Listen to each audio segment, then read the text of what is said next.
Follow on from the previous section's example about leverage at 100 to 1.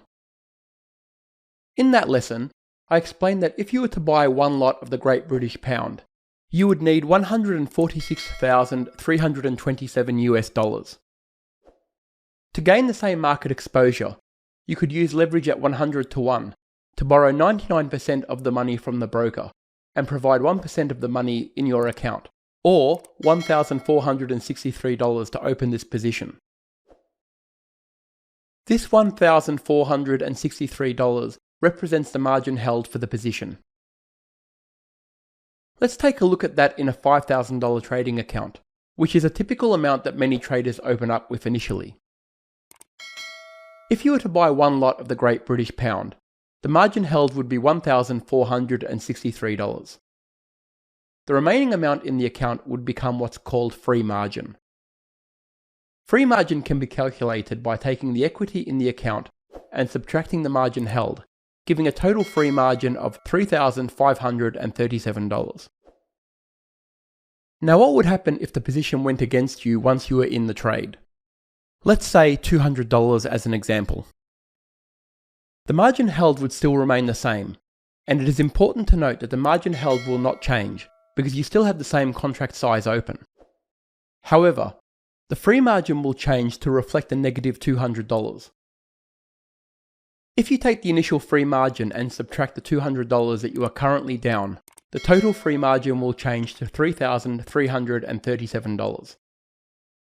This would mean that if the position was closed, you could calculate the equity as free margin plus margin held, which would leave a remaining balance of $4,800. Now let's see what happens if the position goes $500 against you.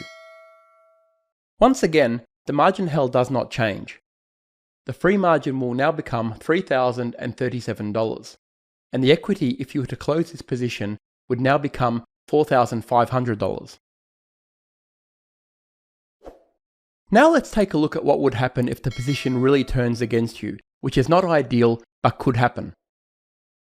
If the position went $3,537 against you, so effectively all of the free margin, the margin held would still remain the same. However, the free margin would go to zero, and it would mean that if you were to close the position, the equity remaining would be $1,463. If you do not close the position, your broker will send you what is called a margin call notice, and if the position doesn't improve, or if you don't add additional funds to your account, your position will be automatically stopped out by the broker. Now let's take a look at what happens if the trade goes in your favor by $500. The margin held will remain the same. However, the free margin this time will be calculated by taking the initial amount and then adding $500, which would give you a free margin amount of $4,037. It would also mean that if you close the position at this time, your account balance would be $5,500, a profit of $500.